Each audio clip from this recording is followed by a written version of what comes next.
Hello guys, welcome back to the channel bad of Bitcoin. இப்போ நம்ம channel அதை பற்றி பார்க்க போகிறோம்னா, நேற்று பேபி டாஜா காயின் பேர்ன் பண்ணதை பற்றி ஒரு வீடியோ போட்டிருந்தோம். அவங்க வந்து ஒரு 1 காயின்ஸ் வந்து பேர்ன் பண்ணியிருந்தாங்க.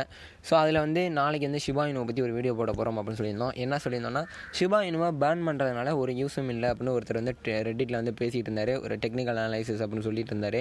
ஸோ அதை வந்து ஷிப் இன்ஃபார்மர் அப்படிங்கிற ஒரு ட்விட்டரில் இருக்க ஒரு பெரிய அக்கௌண்ட்டு, இந்த அக்கௌண்ட் வந்து ஷைட்டோஷி குசாமாவெல்லாம் ஃபாலோ பண்ணிட்டு இருக்காரு.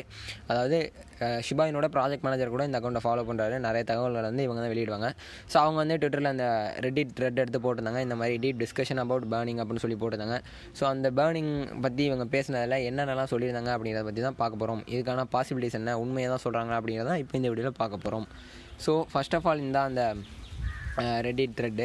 ஸோ இது வந்து கனாபீஸ் அப்படிங்கிற ஒரு ஆள் வந்து போட்டிருக்காரு. டெக்னிக்கல் அனாலிசிஸ் அப்படின்னு போட்டிருக்காரு. இவர் ஆல்ரெடி நிறையா ரெட்டிட்டில் வந்து ஷிபா இனு பற்றி பேசியிருக்காரு அப்படின்னு நினைக்கிறேன். ஸோ அவர் அந்த மாதிரி தான் ஃபஸ்ட் இன்ட்ரோ கொடுத்துருந்தாரு. இந்த மாதிரி நான் ஆல்ரெடி நிறையா பேசியிருக்கேன் அப்படிலாம் சொல்லியிருந்தாரு. ஸோ அதுக்கப்புறமா என்ன சொல்லியிருந்தாங்கன்னா, why does everyone want a burn அப்படின்னு ஒரு கொஸ்டினை நம்மள்ட்ட கேட்குறாரு. இந்த மாதிரி எதுக்காக எல்லாம் பேர்னை கேட்குறாங்க அப்படின்னு பார்த்தீங்கன்னா, இந்த மாதிரி ஷிபா இனோட ப்ரைஸ் வந்து ஸ்டால்டு அப்படின்னு சொல்லியிருக்காரு. அதாவது ஷிபா இனோட ப்ரைஸ் வந்து அதிகரிக்கவே இல்லை, ஒரு மாதிரி ஸ்தம்பிச்சு போய் நிற்கிது. அதனால தான் எல்லாருமே இப்போ பேர்னிங் பற்றி கேட்டுட்ருக்காங்க. அதே மாதிரி 16 நாள் ஆகினதுக்கப்புறமா டெக்ஸ்ன்னு சொல்லியிருக்காரு. நம்ம ஷிபா ஸ்வாப்லாம் வந்ததுக்கப்புறமும் கூட ஒரு 16 நாள் ப்ரைஸ் வந்து ரொம்பவே மோசமாக தான் இருக்குது அப்படின்னு இவர் சொல்லியிருக்காரு. ஸோ அதுக்கு வந்து எல்லாருமே பேனிங் கேட்டுட்ருக்காங்க. ஆனால் என்ன உண்மையிலே பேன் பண்ணுறதுனால காயின் அதிகரிக்குமா அப்படிங்கிறது தான் இப்போ இங்கே பார்க்க போகிறோம் அப்படின்னு சொல்லி அவர் அந்த த்ரெட்டை கொடுத்துருக்காரு. ஸோ இதில் வந்து நிறையா அவர் பேசியிருந்தாரு. அதில் வந்து நம்ம எல்லாத்தையும் பார்க்க வேணாம், ஏன்னா ரொம்ப லென்த்தாக போய்டும் வீடியோ. ஸோ என்னென்ன முக்கியமான விஷயம் அப்படிங்கிறத வந்து பார்க்கலாம்.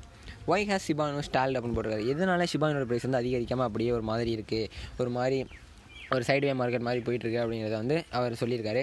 ஸோ இதை பற்றி நம்ம ஒரு வீடியோ தனியாகவே போட்டிருக்கோம். இவர் கூட இப்போ ஒரு 3 நாள் தான் இந்த த்ரெட்டை வெளியிட்டு 3 நாள் தான் ஆகுது. நாம் வந்து ஒரு 1.5 வாரம் 2 வாரத்துக்கு முன்னாடி அந்த வீடியோ போட்டிருந்தோம், ஏன் ஷிபா இனோட ப்ரைஸ் அதிகரிக்கலைங்கிறது பற்றி.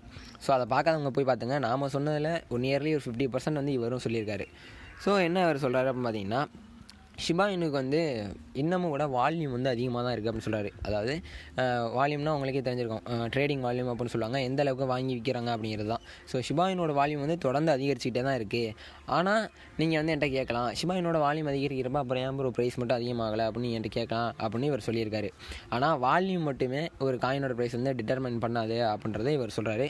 அதை கூட நம்ம ஏற்றுக்கலாம். கண்டிப்பாக வால்யூமை வச்சு மட்டுமே ஒரு காயினோட ப்ரைஸ் வந்து அதிகரிக்காது, சில வேறு காரணங்களும் இருக்குது அப்படின்னு அவர் சொல்கிறாரு. அதில் இவர் என்ன சொல்கிறாருன்னா, மெயினாக வந்து சப்ளை அண்ட் டிமாண்ட் தான் முக்கியம் அப்படின்னு சொல்கிறாரு. ஸோ ஷிபா இனோட சப்ளை வந்து அதிகமாக தான் இருக்குது. ஸோ சப்ளையில் பிரச்சனை இல்லை, டிமாண்டு தான் நமக்கு இப்போ பிரச்சனையாக இருக்குது அப்படின்றதையும் இவர் சொல்லியிருக்காரு. ஏன் இந்த ப்ரைஸ் வந்து அதிகரிக்கலை அப்படின்னு பார்த்தீங்கன்னா, ஷிபா இனு காயின் வந்து நிறைய பேர் வால்யூம் அதிகரிக்கிறதுக்கு காரணம் வந்து ஷார்ட் டேர்ம் ட்ரேட் வந்து ஷிபா இனு காயின் வந்து பண்ணிகிட்டு இருக்காங்களாம். பெரிய பெரிய வேல்ஸ் வந்து சின்ன டிப்பு ஷிபா இனுவில் ஏற்பட்டாலும் அதில் வந்து அதிகமான அமௌண்ட்டை வந்து இன்வெஸ்ட் பண்ணிவிட்டு சின்ன அப்பு வரும்போது விற்றுறாங்களாம். இதனால் வால்யூம் அதிகரிக்கிறதே தவிர ஹோல்டர்ஸ் அதிகரிக்கலை, அதனால் ப்ரைஸ் வந்து கம்மியாக தான் இருக்குது. இதனால் எந்த ஒரு மாற்றமும் நமக்கு ப்ரைஸில் வந்துடாது அப்படிங்கிறத அவர் சொல்லியிருக்காரு. அதே மாதிரி இன்னொரு ஸ்டார்ட்டையும் சொல்லியிருக்காரு.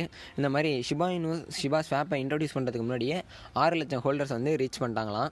ஆனால் ஷிபா ஸ்வாப் வந்ததுக்கப்புறமா இப்போ அவங்களுக்கு ஹோல்டர்ஸ் எவ்வளோ இருக்காங்க அப்படின்னு பார்த்தீங்கன்னா 6,10,000 தான் இருக்குது அப்படின்னு சொல்லியிருக்காங்க. முன்னெல்லாம் ஷிபா இனுக்கு வாரத்துக்கு 12,000 16,000 ஹோல்டர்ஸ் வந்து வந்துட்டு இருந்தாங்களாம். ஆனால் இப்போ மே மாதம் 4,90,000 ஹோல்டர்ஸாக இருந்தாங்க. இப்போ ஜூலை 7ஆம் தேதி வரையுமே 6 லட்சம் ஹோல்டர்ஸாக இருந்திருக்காங்க. ஸோ என்ன இவங்க சொல்ல வராங்க அப்படின்னு பார்த்தீங்கன்னா, டோட்டல் ஜூலை மந்தில் வந்து நமக்கு வெறும் 9,000 ஹோல்டர்ஸாக வந்திருக்காங்க அப்படின்னு அவர் சொல்கிறாரு. ஆனால் நேற்று நம்ம பார்த்தோம், பேபி டாஜ் வந்து கிட்டத்தட்ட ஒரு 16 மணி நேரத்துலேயே வந்து 4,000 ஹோல்டர்ஸ்லாம் அடைஞ்சாங்க. ஆனால் இவங்க வந்து ஜூலை மந்த்லேருந்து 9,000 ஹோல்டர்ஸ் தான் புதுசாக வந்திருக்காங்க அப்படிங்கிறத சொல்லியிருக்காரு. அதனால தான் ஷிபாவோட ப்ரைஸ் வந்து ஒரு கடைசி 30 நாளாக கொஞ்சம் மோசமாக போயிட்டுருக்கு அப்படின்னு சொல்லியிருக்காரு. ஸோ நாம் அந்த 2 வாரத்துக்கு முன்னாடி இதை தான் நம்மளும் சொன்னோம், ஏன் ஷிபா இனோட ப்ரைஸ் அதிகரிக்கலை அப்படின்னு பார்த்தீங்கன்னா, ஸ்வாப் வந்ததுக்கு அப்புறமா இதுக்கு வந்து நியூ ஹோல்டர்ஸ் வரல. ஆல்ரெடி ஷிபா இனோ ஹோல்டு பண்ணவங்க தான் ஸ்வாப்பெல்லாம் யூஸ் பண்ணாங்க, புது ஹோல்டர்ஸ் யாருமே வரல, புது இன்வெஸ்டர்ஸ் யாருமே வரல அப்படின்னு சொல்லியிருந்தோம். ஸோ அதை தான் அவரும் இங்கே சொல்கிறாரு. ஒருவேளை நாமளும் இந்த மாதிரி ஒரு த்ரெட்டை க்ரியேட் பண்ணி ரெட்டிட்டில் போட்டோம்னா நம்மளோட டெக்னிக்கல் அனாலிசிஸ் பற்றியும் ஷிபா இனு அவங்களோட ட்விட்டரில் போட்டிருப்பாங்களோ என்னமோ, நம்ம மிஸ் பண்ணிட்டோம்னு நினைக்கிறேன். ஸோ அடுத்த விஷயம் என்ன அவர் சொல்கிறாரு அப்படின்னு பார்த்தீங்கன்னா, பேன் பண்ணுறதுனால உண்மையிலே காயினோட ப்ரைஸ் அதிகரிக்குமா அப்படின்றத கேட்குறாரு. கேட்டுட்டு அதுக்கான காரணங்களையும் சொல்கிறாரு. நீங்கள் எல்லாம் வந்து பேன் பண்ணால் காயினோட ப்ரைஸ் அதிகரிக்கும் அப்படின்னு சொல்கிறீங்க, ஆனால் வந்து பேன் பண்ணுறதுனால ஒரு மார்க்கெட்டிங் கிடைக்குங்கிறது உண்மை தான். ஒரு இன்ட்ரெஸ்ட் வந்து எல்லாருக்கிட்டையும் இருக்கும் அப்படின்றத சொல்கிறாரு. ஆனால் அதை வச்சு மட்டுமே காயினோட ப்ரைஸ் அப்பாகாது அப்படிங்கிறதையும் சொல்லிக்கிட்டு இருக்காரு. அதே மாதிரி அதுக்கு சில எக்ஸாம்பிள்ஸையும் சொல்கிறாரு. இந்த மாதிரி சைட்டமா இனு அப்படின்ற ஒரு காயின் இருந்துச்சு, அது இப்படி தான் ரிலீஸ் ஆனிச்சு. இந்த மாதிரி 2% பேன் வந்து எவரி டிரான்சாக்ஷனுக்கு பண்ண போகிறோம் அப்படிலாம் சொன்னாங்க. ஆனால் அதோட ப்ரைஸ் வந்து ஆல் டைம் ஹையை வந்து ஒரு 5 நாளைக்கு முன்னே ரீச் ஆனிச்சு. ஆனால் மறுபடியும் அந்த காயினோட ப்ரைஸ் வந்து இறங்கிடுச்சு அப்படின்லாம் சொல்லியிருக்காரு.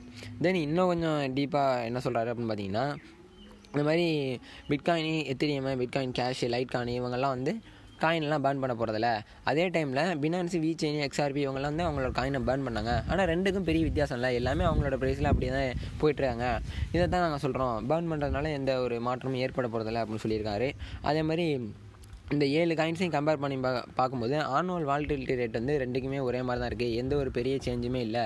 ஸோ பேர்ன் பண்ணுறதுனால பெரிய யூஸ்லாம் நமக்கு ஒன்றும் கிடச்சிட போகிறது கிடையாது, ஒரு மார்க்கெட்டிங் மட்டும்தான் கிடைக்கும் அப்படின்னு சொல்கிறாரு. ஸோ அதுக்கப்புறமா கடைசியாக இது எல்லாத்துக்கும் என்ன அர்த்தம், இப்போ நான் என்ன தான் உங்களை பண்ண சொல்கிறேன் அப்படிங்கிறத பற்றி இவர் சொல்லியிருக்காரு. இவர் என்ன பண்ண சொல்கிறாரு அப்படின்னு பார்த்தீங்கன்னா, ஷிபா இனுக்கு வந்து நமக்கு வந்து ஆல்ரெடி சொல்லியிருந்தேன், டிமாண்டு சப்ளை இது ரெண்டும் தான் வந்து முக்கியமாக தேவைப்படுது அப்படின்னு சொன்னேன் அப்படின்னு சொல்கிறாரு. ஸோ சப்ளை வந்து இவங்கள்ட்ட இருக்குது, ஆல்ரெடி நிறையா சப்ளைலாம் இருக்குது, ஆனால் டிமாண்டு தான் நமக்கு தேவை. அதனால் இப்போ நம்ம என்ன பண்ணணும் அப்படின்னு கேட்டிங்கன்னா, ஏற்கனவே இருக்க ஷிபா ஹோல்டர்ஸ் வந்து அட்லீஸ்ட் ஒரு 10 மில்லியன் ஷிபாவானாச்சும் நம்ம ஹோல்டு பண்ணணும். நம்ம எல்லாருமே இன்னும் கொஞ்சம் காயின்ஸ் அதிகமாக வாங்கி ஹோல்டு பண்ணி வச்சா தான் ஷிபாயினோட ப்ரைஸ் அதிகரிக்கும் அப்படின்னு சொல்கிறாரு. ஸோ 50% நாங்கள் நாளைக்கே வந்து ஷிபாயினோட காயின் வந்து பேர்ன் பண்ணால் கூட எங்களால் சப்ளை அதிகமாக இருக்குது. ஸோ அதனால் புது ஹோல்டர்ஸுக்கு நம்மளால் கொடுத்துக்க முடியும். ஆனால் டிமாண்டுங்கிறது கம்மியாக தான் இருக்குது. ஸோ அதை நம்ம க்ரியேட் பண்ணணும், அதுக்காண்டி நம்ம இன்னும் அதிகமான காயின்ஸை ஹோல்டு பண்ணணும் அப்படின்னு சொல்கிறாரு. நம்ம அதிகமாக ஹோல்டு பண்ணால் தான் காயினோட ப்ரைஸ் அதிகரிக்கும் அப்படின்னு சொல்லியிருக்காரு இந்த கெனாபிஸ் அப்படிங்கிறவர். ஸோ இதை நம்ம எப்படி எடுத்துக்கலாம் அப்படின்னு கேட்டிங்கன்னா, இவர் சொல்கிறது இதில் வந்து பாதி உண்மை, பாதி இதை வந்து நம்ம ஏற்றுக்க முடியாது அப்படின்னு தான் சொல்லணும். உண்மைங்கிறத தவிர்த்துட்டு ஏற்றுக்க முடியாது அப்படின்னு தான் சொல்லணும். ஏன்னா இவர் என்ன சொல்கிறாருன்னா, நம்மளே காயினை வாங்கிட்டே இருந்தோம்னா புது ஹோல்டர்ஸ் அப்போ தான் நம்மளே ப்ரைஸை பம்ப் பண்ணுற மாதிரி இருக்குது. ஸோ புது ஹோல்டர்ஸ் தானாக வந்தால் தான் நமக்கு லாபம் வரும். நம்மளே காயினை வாங்கி நம்மளோட காயினை ப்ரைஸ் அதிகரிச்சுட்டு இருந்தோம்னா பெரிய யூஸ் இருக்காது. ஸோ புது ஹோல்டர்ஸ் தான் நமக்கு தேவை. அதே மாதிரி இவர் வந்து பேர்ன் பண்ணுறதுனால யூஸ் இல்லை அப்படின்னு சொல்லிட்டு இருக்காரு. ஆனால் நீங்கள் சொல்கிற மாதிரி ஷிபா இனுக்கு வந்து அதிகமான பேர்ன் பண்ணணும் அப்படின்னு தான் நாங்கள் ஆல்ரெடி நிறைய வீடியோ போட்டிருக்கோம். ஸோ ஏன் இவங்க பேர்ன் பண்ணணும் அப்படின்னு பார்த்தீங்கன்னா, இவர் வந்து எக்ஸ்ஆர்பியோடையும் விசெயினோடையும் இந்த காயினெல்லாம் வந்து கம்பேர் பண்ணிட்டுருக்காரு. ஸோ ஆனால் நம்ம அவங்களோடலாம் கம்பேர் பண்ணக்கூடாது. நாம் வந்து இந்த ஸ்மால் டோக்கன்ஸோட கம்பேர் பண்ணணும். பேபி டாஜா காயின் மாதிரியான ஒரு சின்ன காயின்ஸோட கம்பேர் பண்ணி பார்த்தீங்கன்னா பேனிங் தான் நமக்கு முக்கியமாக அப்படின்னு நான் சொல்லுவேன். ஏன்னா நம்ம ஆல்ரெடி வீடியோலாம் சொல்லியிருந்தோம், ஷிபா இனோட க்ரோத்துக்கு வந்து அவங்களோட கம்யூனிட்டியும் சோஷியல் மீடியாவில் எந்த அளவுக்கு இந்த காயின் வந்து ஹைப்பில் இருக்கோ அந்த பொறுத்து தான் வந்து ஷிபா இனோட வந்து ப்ரைஸ் அதிகரிக்கும் அப்படின்றத ஆல்ரெடி வீடியோவில் சொல்லியிருந்தோம். அதுக்கான சில காரணங்களே அந்த வீடியோலாம் சொல்லியிருந்தோம். ஸோ அதை நீங்கள் பார்க்காட்டி கீழே எல்லாத்தோட லிங்க்குமே டிஸ்கிரிப்ஷனில் இருக்குது, போய் பார்த்துக்கோங்க. ஸோ அதனால தான் இப்போ நீங்கள் பேர்ன் பண்ணுறீங்கன்னா உங்களோட காயின் பேர்னிங்னால ப்ரைஸ் அதிகரிக்குதோ இல்லையோ, காயின் பேர்ன் பண்ண போகிறாங்க அப்படின்னு நிறைய பேர் மத்தியில் இந்த பேர் வர்றதுனாலே ப்ரைஸ் அதிகரிக்கும் அப்படின்னு சொல்லலாம். அதுக்கு பக்காவான உதாரணம் என்ன அப்படின்னு கேட்டிங்கன்னா, இந்த பேபி டாஜா காயினை கூட சொல்லலாம். இவங்க வந்து நேற்று ஒரு வீடியோ போட்டிருந்தோம். நேற்று வந்து இவங்க வந்து ஒரு 1 குவாட்ரில்லியன் வந்து பேர்ன் பண்ணாங்க அப்படின்னு. இவங்களோட டோட்டல் சப்ளை வந்து 420 குவாட்ரில்லியனு. ஸோ அதில் வந்து வெறும் 1 குவாட்ரில்லியன், ஒரு 0.30% காயினை தான் இவங்க பேர்ன் பண்ணாங்க. ஆனால் அந்த பேர்னிங்னாலே இவங்களுக்கு வந்து பெரிய லாபம் ஒன்றும் அடைய போகிறதில்ல. பெரிய லெவல் டோக்கன்ஸ்லாம் அவங்க வந்து பேர்ன் பண்ணல. ஆனால் இவங்க பேர்ன் பண்ணாங்க அப்படிங்கிற நியூஸ் வந்து சோஷியல் மீடியாவில் பரவுனதுனால அந்த காயினோட ப்ரைஸ் எந்த அளவுக்கு அதிகரிச்சிது அப்படிங்கிறத நீங்களே பாருங்கள். நேற்று நான் காமிச்சிருந்தேன். ஸோ ஆகஸ்ட் 4 நைட்டு தான் வந்து இவங்க வந்து பேர்ன் பண்ண போகிறதா அஃபிஷியலாக ஒரு அனௌன்ஸ்மெண்ட் விட்றாங்க. ஆகஸ்ட் 5 0.0016 இருந்த இந்த காயின் வந்து ஆகஸ்ட் 5 எப்படி அதிகரிச்சுன்னு பாருங்கள். ஆகஸ்ட் 6 கிட்டலாம் 0.0022 கிட்ட வந்துருச்சு. அந்த அளவுக்கு ஒரு ப்ரைஸு. ஸோ இங்கே இருந்த காயினோட ப்ரைஸ் வந்து இது வரையும் போயிருக்கு இந்த பேர்னிங்னால். இப்போ வந்து இந்த இடத்த வந்து பிரேக் பண்ணிவிட்டு இந்த இடத்துக்கு வந்துருச்சு, ஒரு அப்பு வந்துருச்சு காயினுக்கு. ஸோ இதைத்தான் நாங்களும் உங்கள்கிட்ட எதிர்பார்க்குறோம் ஷிபா இனு அப்படின்னு நான் சொல்லுவேன்.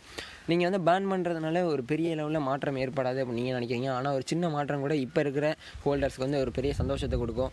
ஸோ அதனால தான் நாங்கள் வந்து இப்போ பேர்ன் பண்ணணும் எல்லோரும் கேட்டுட்ருக்கோம். பேர்னிங் மட்டும்தான் இப்போக்கி ஷிபா இனுவை காப்பாற்ற அப்படிங்கிறது பர்சனலாக எங்கள் சேனலோட கருத்து அப்படின்னே சொல்லலாம்.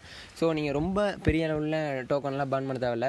ஒரு 1 ட்ரில்லியன் டோக்கனை இப்போ பேர்ன் பண்ணால் கூட இந்த நியூஸே கொஞ்சம் ஃபேமஸ் ஆக்கி விடுவோம் உங்கள் டோக்கனை. ஸோ இப்போ நமக்கு வந்து சோஷியல் மீடியா ஹைப் தான் தேவை. ஸோ இந்த ஹைப் ஏற்பட்டதுனால கன்ஃபார்மாக காயினோட ப்ரைஸ் வந்து அதிகரிக்கும் அப்படிங்கிறது எங்களோட பர்சனல் நம்பிக்கை. ஸோ உங்களோட கருத்து என்ன அப்படிங்கிறத கீழே சொல்லுங்கள். ஷிபா இனு காயின்ஸ் நீங்கள் எவ்வளோ வாங்கி வச்சுருக்கீங்க அப்படிங்கிறதையும் கீழே சொல்லுங்கள். நன்றி, வணக்கம். நாளைக்கு நான் உங்களை வேறு வந்து பார்க்குறேன்.